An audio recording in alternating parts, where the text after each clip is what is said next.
أعوذ بالله من الشيطان الرجيم. بسم الله الرحمن الرحيم. السلام عليكم ورحمة الله تعالى وبركاته.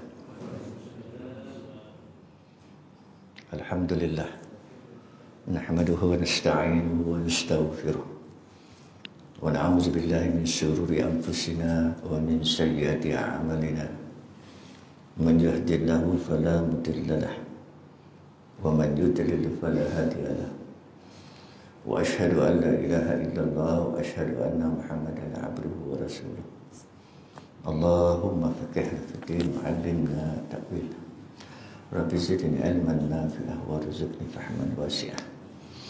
قال الله تعالى رب اشرح لي صدري ويسر لي أمري واحلل عقدة من لساني يفقهوا قولي. أما بعد، وخصوصا إلى المرحوم كتابي قلب سليم الشيخ عبد القادر بن عبد المطلب المنديلي، وإلى معلمة واحد بن عثمان، وإلى Haji Abdul Rauf bin Haji Talib, وإلى Ustaz Ahmad, وإلى semua datuk dan nenek kita, ibu ayah kita, suami kita, isteri kita, anak-anak kita, menantu kita, mertua kita, cucu kita, khususnya kepada mereka-mereka yang sakit di persekitaran Taman Cempaka, umumnya umat seluruh alam. Al-Fatihah. A'udzubillahi minasyaitonirrajim. Bismillahirrahmanirrahim. Alhamdulillahi rabbil alamin, arrahmanir rahim, maliki yaumiddin, iyyaka na'budu wa iyyaka nasta'in. Ihdinas siratal mustaqim, siratal ladzina an'amta 'alaihim ghairil maghdubi 'alaihim waladdallin. Amin. Astaghfirullahal azim. Alhamdulillahi rabbil alamin, wassalatu wassalamu ala asyrafil anbiya'i wal mursalin wa ala alihi wa sahbihi ajma'in. Bismillahirrahmanirrahim. La yadurru ma'a ismihi syai'un fil ardi wala fis sama' wa huwas sami'ul 'alim.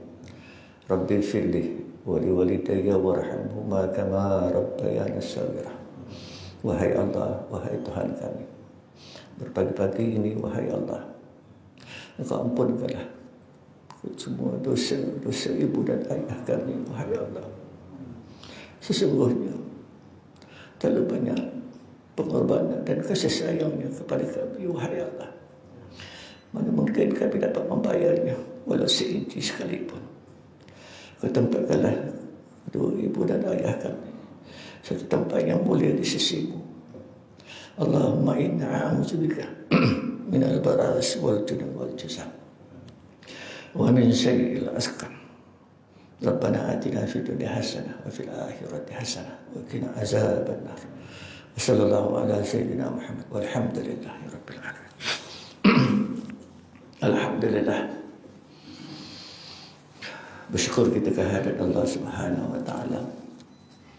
Hari ini kita dihimpunkan dalam taman-taman syurga berpagi-pagi. Mudah-mudahan salat yang kita kerjakan diangkat oleh Allah ke satu tempat yang tinggi di sisi Allah Subhanahu wa taala, dan dikira ia merupakan amalan yang pertama yang telah kita lakukan. Kepada mereka-mereka yang ada buku, boleh merujuk muka surat 5. Boleh merujuk pada muka surat 5. InsyaAllah kita akan berkongsi sikit, membahaskan sikit berkenaan dengan penyebab utama penyakit hati ini. Majlis yang mulia,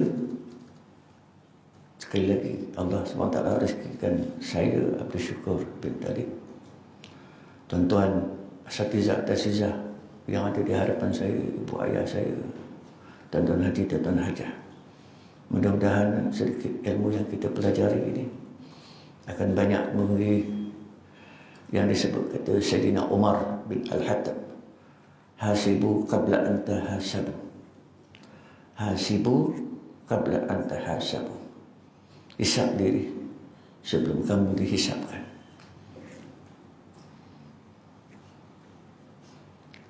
muka surat 5 kita teruskan kepada penyebab utama penyakit hati. Penyebab utama untuk semua penyakit hati adalah tunduk dan selalu menurut kehendak hawa nafsu. Ubatnya ialah menawan dan mengekangnya. Itu susah tu nak buat tu kan. Penyebab utama semua penyakit hati adalah tunduk dan selalu menurut kehendak hawa nafsu. Ubatnya apa? Ubatnya dalam kitab ini sebut ialah melawan dan mengekang hawa nafsu.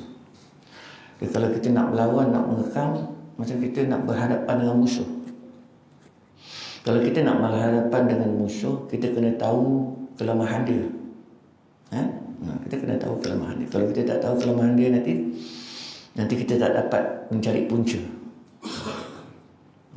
Kita tak akan dapat mencari punca. Sebab hawa nafsu ni perlu dalam hidup kita. Kalau kita tak ada hawa nafsu pun tak boleh juga. Kan kadang-kadang ada orang cakap, "Bang, makan bang." Tak ada nafsu nak makan. Kan ada cakap macam tu. Ada yang macam tu. Kita tengok sekolah negeri ada cakap macam tu. Dia kata apa?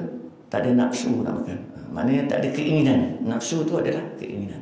Sekarang ni kita nak adakan keinginan nafsu tu tadi, supaya keinginan nafsu tu ada keinginan nafsu yang baik, dan tentunya ada juga keinginan nafsu yang tak baik.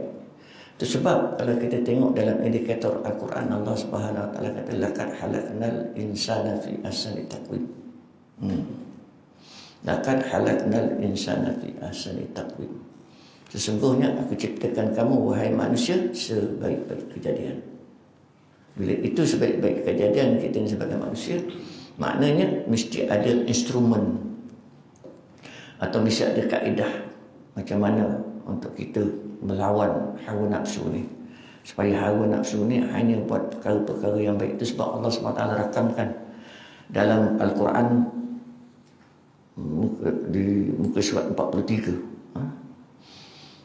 A'udzubillahi minasyaitonir rajim. Ara'aita man ittahaza ilahahu wa hawahu afa'anat takunu alaihi wakilah.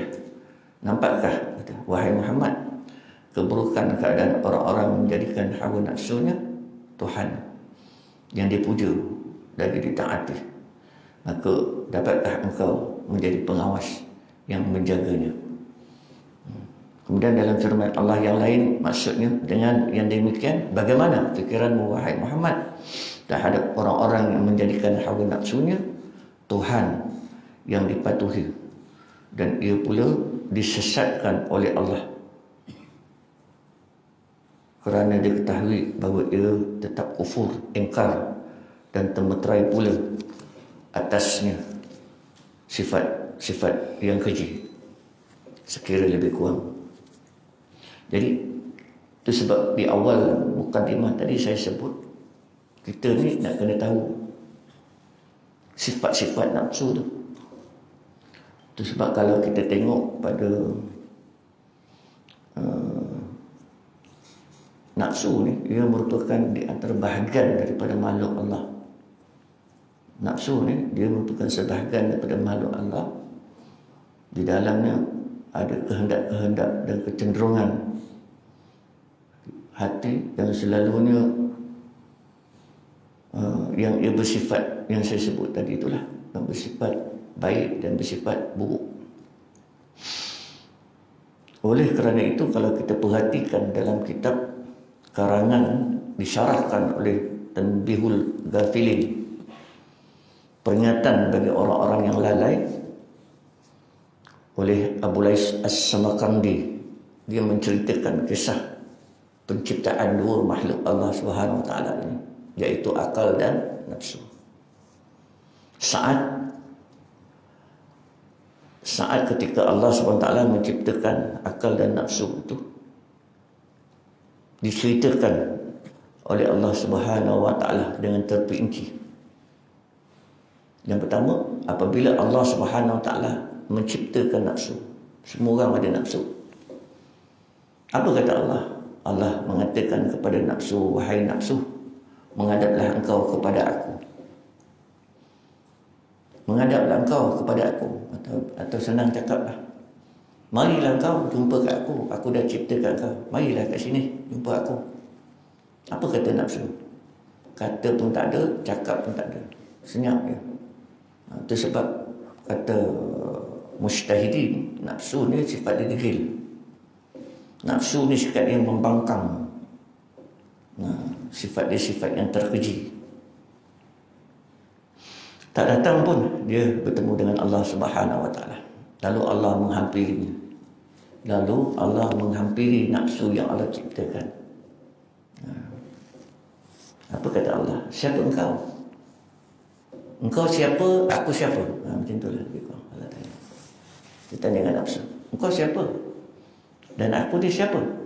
Apa jawab nafsu? Jawab nafsu, aku adalah aku. Engkau adalah engkau. Allah dah cipta tu. Allah dah cipta dia. Tapi dia boleh cakap dengan Allah Subhanahu Wa Taala, engkau, aku. Murka Allah Subhanahu Wa Taala.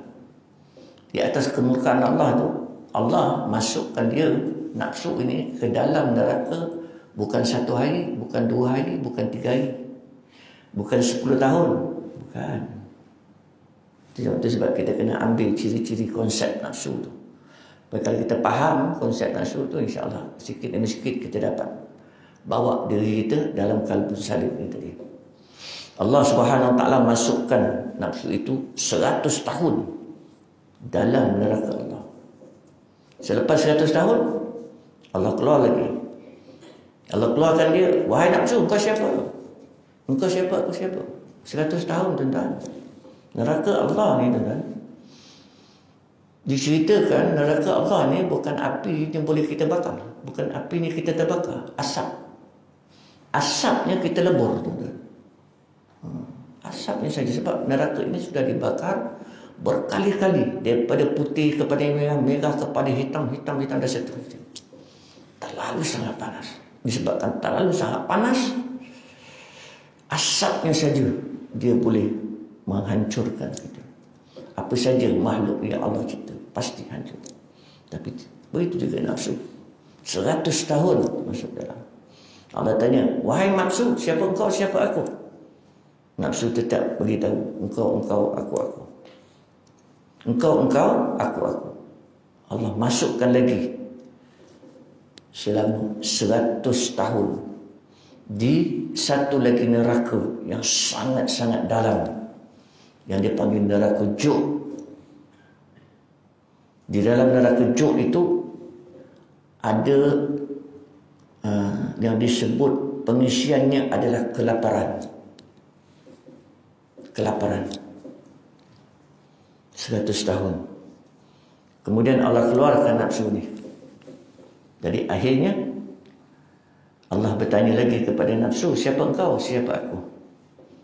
Lalu nafsu dengan rasa rendah diri bagi tahu, wahai Allah, engkaulah Tuhan yang Maha Esa.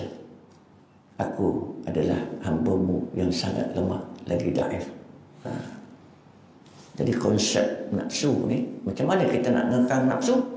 Dengan kita berpuasa.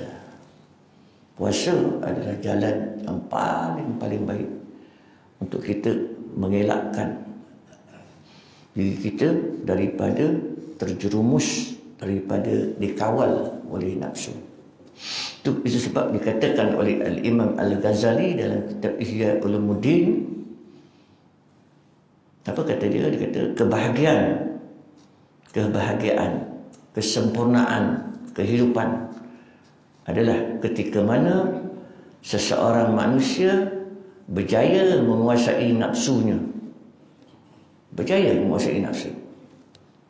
Kesengsaraan adalah bila mana seseorang itu gagal, bila mana nafsu menguasai dia. A'du bika nafsukal lati baina jambaika. musuh kita yang paling nyata, iaitu nafsu yang berada di antara keduanya. Mudah-mudahan perkongsian tentang nafsu ini dapatlah kita mengambil sedikit kefahaman untuk kita sama-sama, setiap kita. Dia tidak pada saya saja, pada semua orang. Sebab kita semua ada cabaran masing-masing. Nafsu masing-masing itu berbagai-bagai. Ada orang nafsu dia tak suka makan ikan keli. Ada orang pula dia suka ikan keli. Berapa ramai yang makan ikan keli kat sini? Ikan betuk. Ada orang tak makan ikan darat. Kalau saya semua memang saya makan. Apa ikan pun saya makan. Tak ada masalah. Tapi tak ada orang, semua orang boleh ikut macam tu. Itu sebab nafsu ni berbagai-bagai.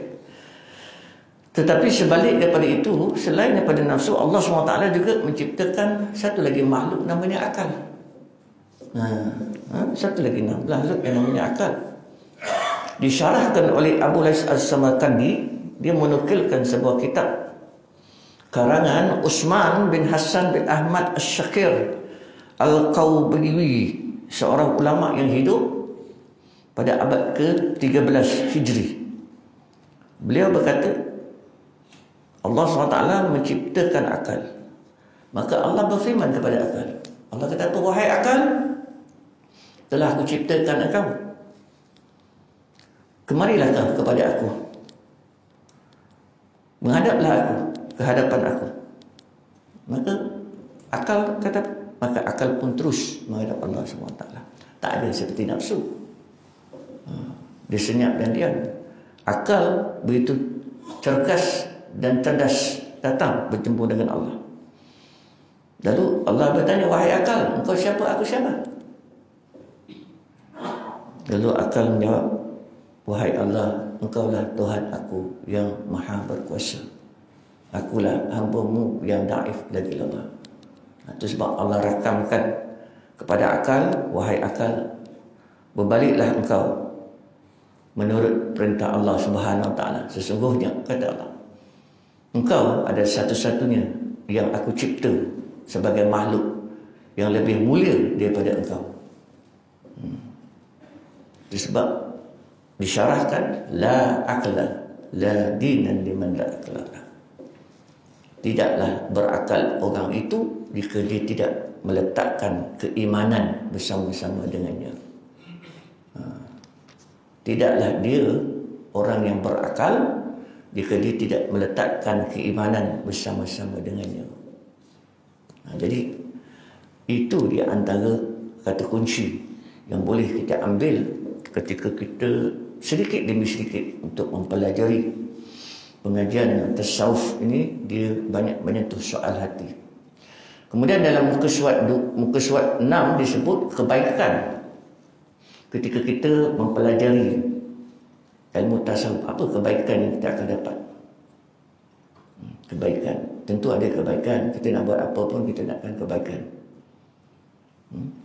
Yang pertama, hanya ingat kepada Allah. Dan kita belajar ilmu tasawuf kerana kita ingat kepada Allah SWT. Pendengarannya dan hatinya, serta diadakan lapisan penutup atas penglihatannya. Maka siapakah yang akan dapat memberi hidayah, petunjuk kepadanya sesudah Allah menjadikan dia berkeadaan demikian? Oleh itu, mengapa kamu, wahai orang-orang yang ingkar, tidak ingat dan insaf?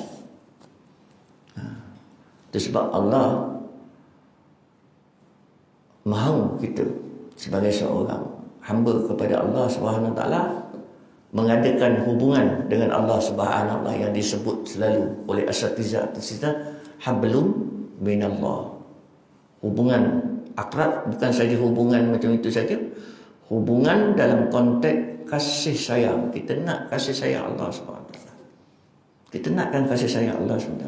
Cuba kita bayangkan dalam hidup bermasyarakat, berkomuniti, suami, isteri, anak-anak, bagaimana jika ada satu nilai yang disebut kasih sayang? Bila ada satu nilai yang disebut kasih sayang, yakin dan percayalah, kehidupan suami isteri itu, anak-anak itu bahagia dan sejahtera. Bukan saja di dunia, bahkan di akhirat. Sebab Dalam konteks kasih sayang, dia melibatkan dua komponen. Sebab kita tidak duduk di alam dunia ini abadan-abadan. Tak. Suka atau tak suka, kita pasti akan meninggalkan. Pada bila-bila masa, pada bila-bila keadaan, pada apa saja keadaan. Orang sakit, belum tentu dia akan meninggal. Orang sihat, belum tentu dia akan hidup. Nampak? Itu sebab Allah jadikan kematian itu sebagai di antara muhasabah pada diri kita. Untuk kita lebih, bukan kita nak mati, bukan. Kematian yang nak datang pada kita itu seolah-olah memberi satu motivasi pada kita. Selama mana aku masih hidup, selama mana itulah aku kena mendekatkan diri aku dengan Allah Subhanahu Wa Taala dalam keadaan yang sebenar-benarnya. Sebab dunia ni memang rosak, tuan-tuan. Dunia memang rosak. Sebab siapa yang rosakkan manusia? Yang rosakkan dunia siapa? Manusia. Manusia lah yang rosak. Itu sebab bila Allah SWT ketika nak mencipta makhluk, Allah bagi tahu pada malaikat Jibril apa yang keluar daripada lisan malaikat Jibril. Wahai Allah, tidak cukupkah aku hamba-Mu? Lihat hubungan kita dengan Allah Subhanahu Wa Taala bukan hanya sekadar hubungan baik kita dengan manusia, tapi hubungan kita dengan Allah Subhanahu Wa Taala ialah kita kena bangunkan salat itu. Itu sebab saya selalu mengingatkan pada diri saya, wahai Abdul Syukur, alangkah baiknya kalau engkau dapat istiqamah sembahyang berjemaah. Saya ni fakir, tuan-tuan. Agak-agak ustaz sembahyang jemaah ke? Tak semua saya dapat. Subuh, zuhur, asar, maghrib, isyak. Tak dapat, tuan-tuan. Subuh insya-Allah lah, sebab ada kuliah subuh. Kalau tak ada kuliah subuh, nak cakap ke? Kan cakap, oh ustaz pun macam tu Ya, aku dia ustaz. Memang aku ustaz, aku bukan ustaz, aku baru nak start. Itu sebab Allah bagi kita akal. Itu sebab bila mana saya tak dapat sembahyang, tidak ada kuliah subuh, saya memberi keutamaan kat mana? Kat aliyah saya, isteri saya. Jom kita sembahyang subuh berjemaah. Nampak tak? Supaya hakikat subuh itu, hakikat berjemaah itu kita dapat bersama dengan isteri kita. Itu sebab kalau kita tengok kat kahwin, di hujung kat kahwin tu dia kata apa? Jemputlah datang ke meraihkan, mudah-mudahan majlis perkahwinan ini diberkati, dimulai dan bla bla bla bla bla.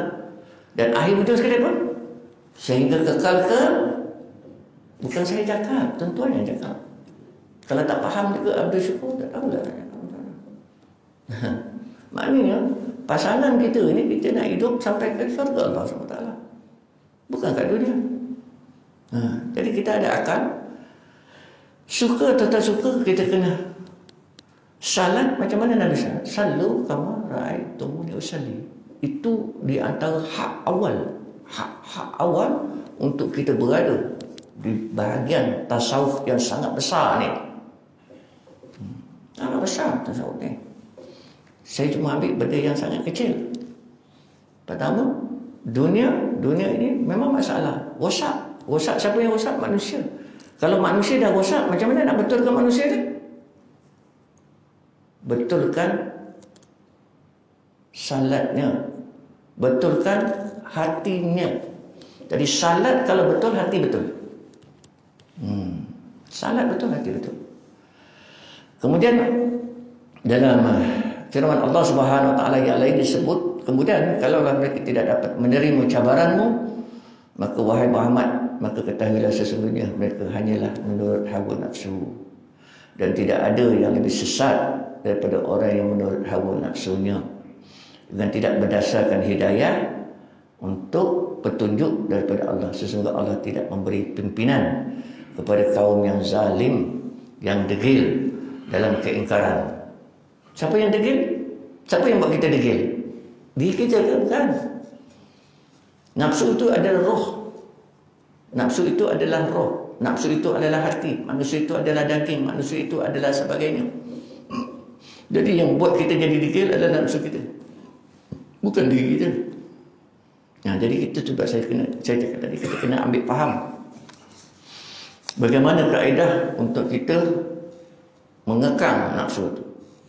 Yang pertama saya sebut tadi, mengekang hawa nafsu itu dalam kita berpuasa. Isnin, Khamis, seminggu 2 kali puasa. Orang perempuan rajin, abang-abang sadu dia kurang sikit sebab dia kerja. Orang perempuan dia memang rajin puasa.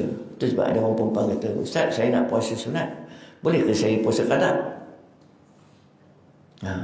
Pun masalah juga puasa sunat, puasa qada, boleh sekali ke Ustaz? Kalau saya kata tak boleh, alamak, aslim taslim tak berlaku kat situ. Islam tu tak dimudahkan. Asirat wala tu'assir. Mudahkan. Di mana Mu'az bin Jabal satu ketika, Mu'az bin Jabal ni usia dia kurang lebih dalam 19 tahun, 18-19 tahun kata. Dia dah diberi satu peranan yang besar oleh baginda Nabi Muhammad SAW. Apa peranannya? Jadi gubernur di Yaman. 18-19 tahun, Abdul Syukur main boli lagi.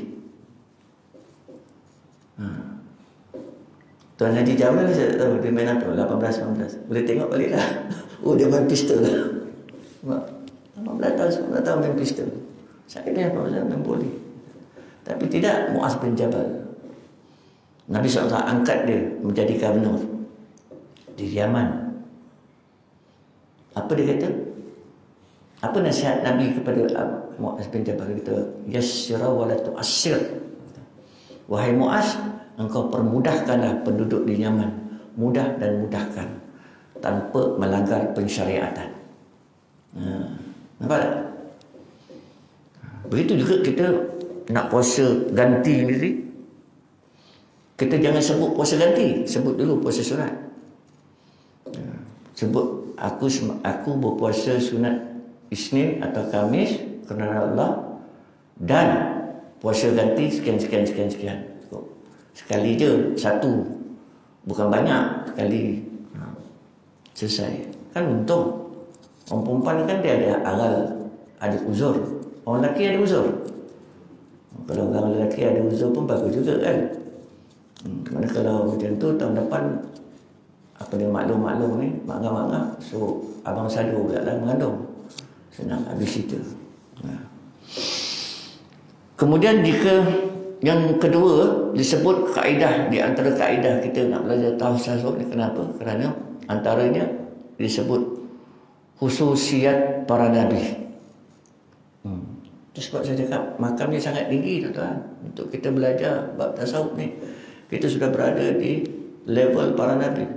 Itu sebab mana-mana di anak-anak kita yang kita dah wakafkan untuk belajar hafiz atau hafizah, maknanya kita dah wakafkan anak kita untuk buat kerja agama ni.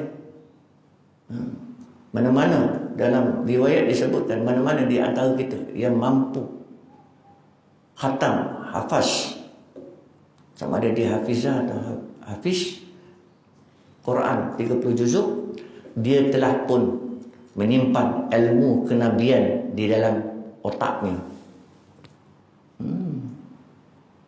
Itu sebab pondok Tarbiyatul Quran ni, keluarga punya ni, hari ini telah berjaya melahirkan ramai hufaz dan hafiz dalam kalangan keluarga saya sendiri. Bukan nak berbangga diri, bukan. Sebab suatu masa dulu ketika kami buat bersama kekanda saya almarhum Ustaz Haji Abdul Rauf, orang semua mengata,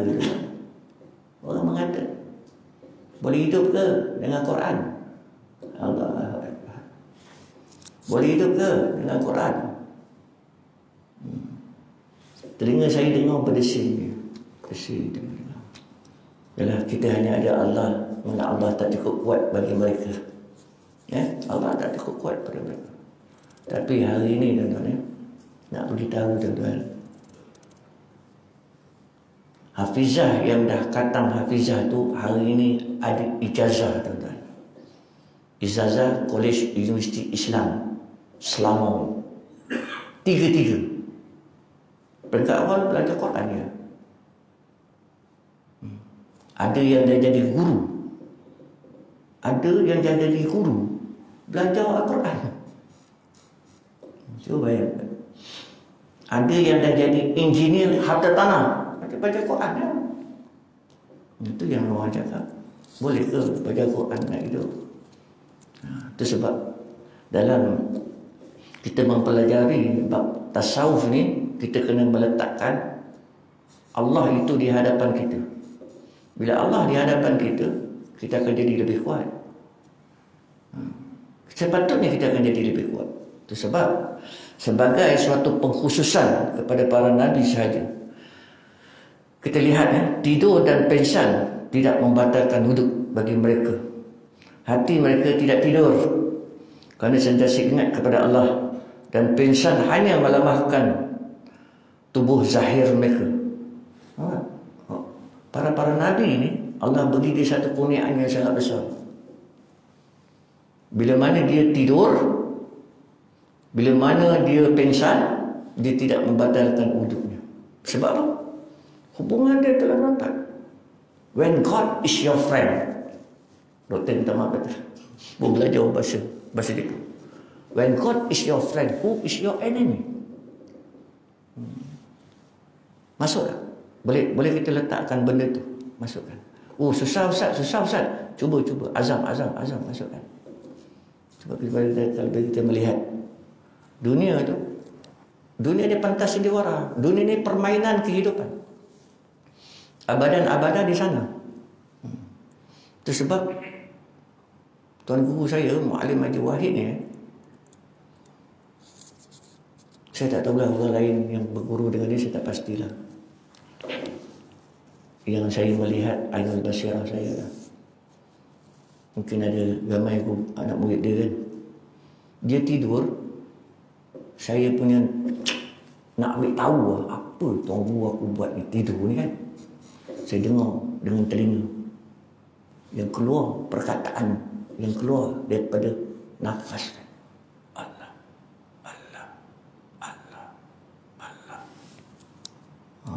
Yang keluar tuan. Allah. Lepas tu saya kata, ya Allah, aku ni tidur mati, ya Allah. Aku tidur mati, ya Allah. Tuan guru aku tidur masih lagi boleh menyebut perkataan itu. Itu sebab disebut kat sini khususiat ini tadi diberi pada para nabi. Wa imah dia tidur atau dia pengsan, untuk dia masih lagi boleh digunakan. Nak sampai ke situ. Tu yang memerlukan kejiwaan yang cukup kuat, supaya dengan adanya kekuatan itu nanti kita dapat membina satu hubungan dengan Allah Subhanahu Wa Taala. Kemudian apa dikatakan lagi di sini? Alam di sini bukan hanya alam semesta, universe, tetapi termasuk juga semua makhluk, malaikat, jin, haiwan, tumbuh-tumbuhan, kehidupan, kematian. 6 arah, depan, belakang, kanan, kiri, atas, bawah, tempat suara, panas, sejuk dan sebagainya.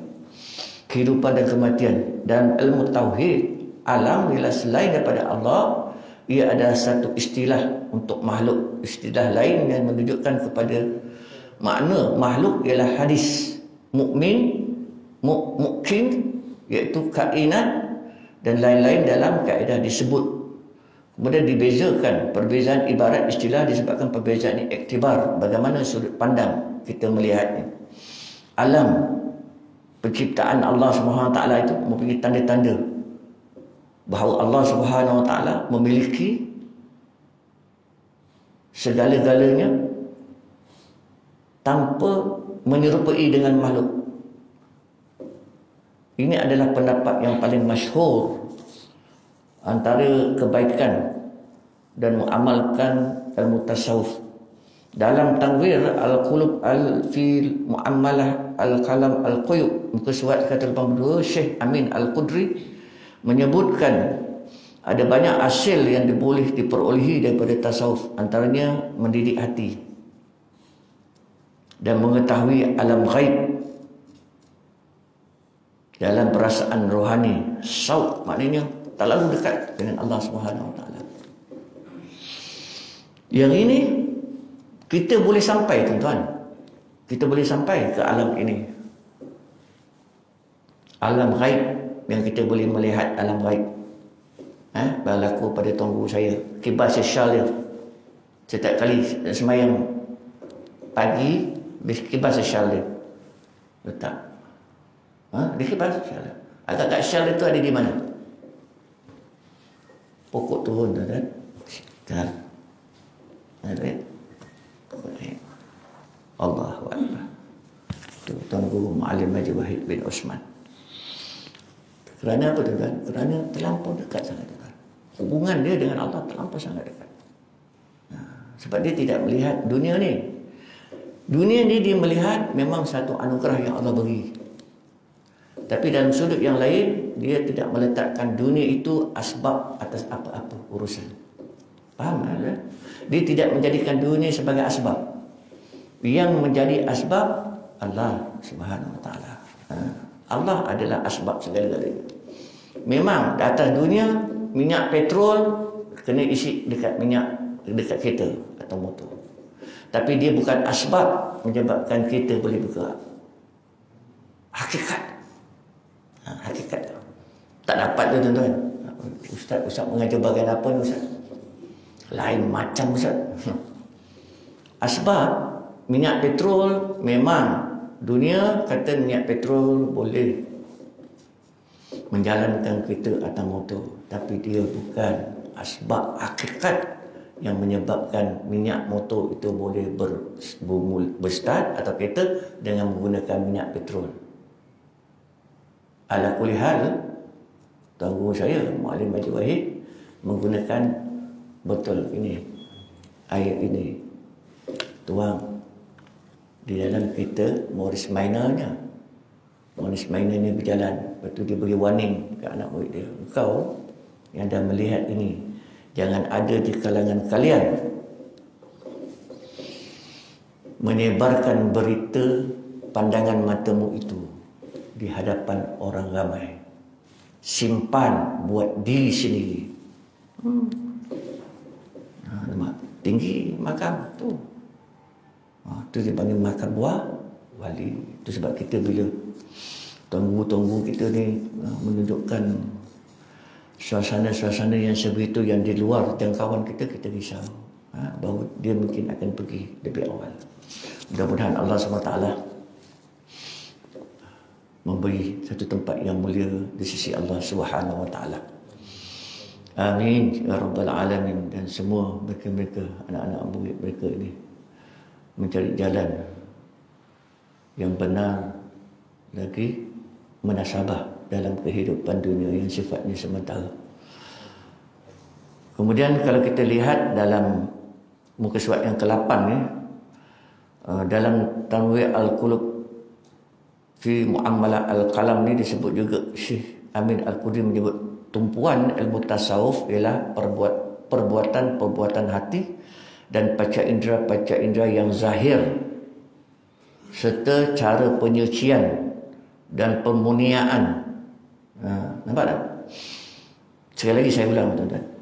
Syekh Amin Al-Qudri menyebut tumpuan ilmu tasawuf ialah perbuatan hati dan panca indera yang zahir serta penyucian dan pemunian. Kita ambil benda yang mudah, tuan-tuan. Kalau kita nak fahamkan dari satu permasalahan pada kita, tuan-tuan. Contoh macam ni, tuan-tuan. Pesan pada diri kita. Soal hati kita ni kan. Hati, keinginan, nafsu dan sebagainya. Boleh tak kita berazam buat dua perkara ni tadi, kita lupakan dua perkara tu. Kita dah buat dua perkara tu, kita lupakan. Pertama apa? Pertama, lupakan kebaikan yang kita pernah buat kepada orang lain. Kita belajar. Lupakan kebaikan yang kita pernah buat kepada orang lain. Saya percaya macam-macam kita buat kan. Kita tolong orang tu, kita tolong orang ni, kita buat ni, macam-macam kita buat. Lupakan kebaikan tu. Dan juga lupakan keburukan yang orang lain pernah buat pada kita. Boleh? Lupakan keburukan orang lain yang pernah buat pada kita. Lupakan. Tu. Pertama, lupakan kebaikan kita. Kedua, lupakan keburukan orang pada kita. Boleh tak boleh? Kalau kita boleh buat, maknanya insyaAllah. Tak boleh, kita kena ada azam untuk buat. Sebab saya lalui dalam pentas dakwah ni, tuan-tuan. Terus saya tak nak sebut masjid mana ada. Saya dah mengajar lama tau. Dah mengajar lama. Tiba-tiba saya dapat satu sampul suat. Apa pula? Ada seorang budak datang bagi. Ustaz, ada orang bagi sampul suat. Saya pun kata, apa pula sampul suat ni? Apa masalah? Kalau nak bertanya ke, itulah tanya. Tak ada masalah kan? Mesej ke dan sebagainya kan? Ambillah nombor saya. Ada nombor saya di mana-mana. Ada nombor kan? Dia bagi suat. Saya pun buka Bismillahirrahmanirrahim. Apalah suat ni? Buka suat sebut kehadapan yang dihormati, yang berbahagia Ustaz Abdul Syukur bin Talib. Saya nak mohon ampun dan maaf disebabkan sepanjang Ustaz mengajar dekat sini saya mengata je Ustaz. Allahu Akbar. Aku cakap, engkau mengata aku. Apa yang aku mengata engkau? Aku baca kitab lah. Aku mengata kitab yang kau mengatakan aku. Aku tak mengata engkau. Kau mengata aku apa hal? Macam-macam saya mengata Ustaz. Sebagai contoh, macam ni, macam tu, macam ni, macam tu. Apa benda yang aku ada buat? Tak ada buat apa-apa. Dan sekali tu Ustaz, sebenarnya Ustaz saya yang salah Ustaz. Setelah saya dengar pengajian Ustaz, betul apa yang Ustaz saya cakap tu. Sebenarnya saya yang salah, Ustaz yang betul. Boleh tak Ustaz maafkan aku? Maafkan saya gitu. Maafkanlah saya. Lepas tu dalam tu ada duit RM10. Ustaz, disebabkan saya banyak buat dosa kat Ustaz ni saya hadiahkan Ustaz RM10.